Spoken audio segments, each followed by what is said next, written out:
is here. The critic, will he review us? No.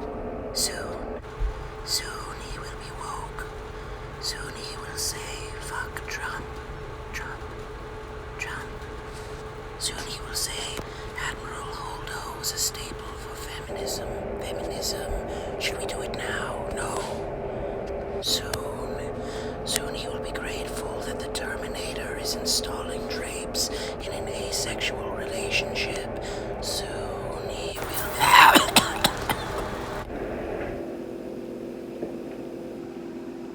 Damn cockroaches. Hi, welcome to the Motion Picture Notion. I'm your host, Gabriel Burton.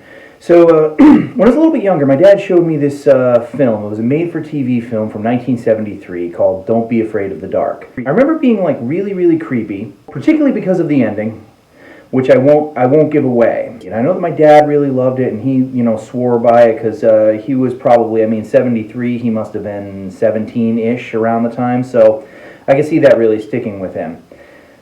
Fairly recently, my wife and I actually watched it because I found that a digital copy of it was available on Google Play for like the Warner Brothers archives. So we're watching it and she's somewhat engaged. Not for nothing, the movie is rather dated. The husband's just a total asshole. And don't get me wrong, he's kind of supposed to be an asshole, but the real thing about it is the creatures are they're almost kind of like that gremlin on the wing, that like nightmare at 10,000 feet or whatever the hell it's called, the Twilight Zone episode, where you had the freaking thing that looked like a giant Brillo pad running around on the wing. Creepy story.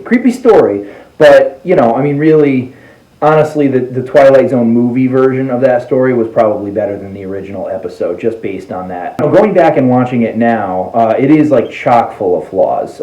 Some of the acting is like really weird. There's a scene where like the lady's like opening the thing, like the thing that they tell her not to open that leads to like that little whatever the hell pit to hell, and she's like unscrewing the thing and she's like, close your mouth. Like, I don't know what the hell that was all about. It was weird. But anyways, it's got a lot of awkward shit about that. So going back and watching it again, it really wasn't as creepy as I remember it being. Funnily enough, Guillermo del Toro had a very similar experience to me. Granted, this was several years ago, in 2011, when he decided to produce, I'm not sure if I don't think he directed it, but he at least produced it. He might have directed it. I'll put it down below. A remake to Don't Be Afraid of the Dark, and it starred Guy Pearce, who was also a dick.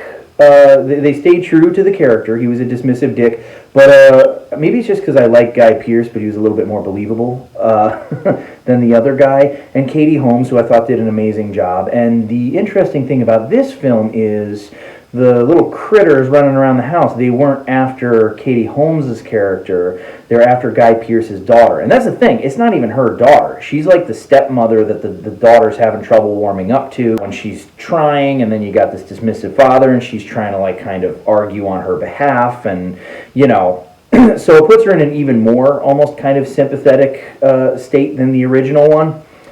And they stay relatively true to the formula. The film is R-rated, but honestly only barely. I would really only say that like there was a pretty violent part in the beginning. The ending is pretty gruesome. It was a very mild R rating, but still, it took it to that next level. It was a little intense. But I remember that Guillermo del Toro said the same thing, that he had watched this when he was a kid, and he remembered it, and he was like, wow, this is creepy.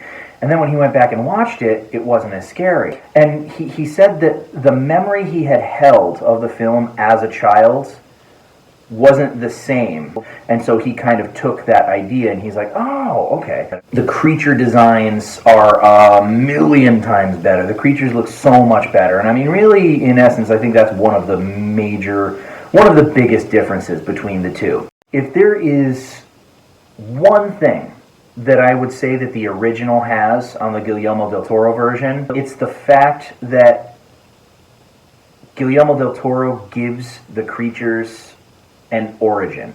He explains to some degree or another what they are, and I feel that kind of takes away from the whole experience, because in the original, you don't know what the hell they are. You don't really know what the hell their motivations are. You know who they're after, but you don't know why. It's all completely just mystery. There's something creepier about that. You can scare yourself a lot more with what you don't know than what is like presented to you. But literally, I think that that's the only way that the original is superior. It's just in the mystery of what these things are. On every other level, acting-wise, like every other technical level, the 2011 version is a million times better. However, I would say, because I feel that like a lot of people don't really know about the old one, it's a good watch, and it's only like an hour and 13 minutes long. So if you have a Google Play, if it's available on Google Play, I would imagine Vudu might have it. Who the hell knows? There's a bajillion different platforms out there, but look it up. Don't be afraid of the dark. It's a good watch.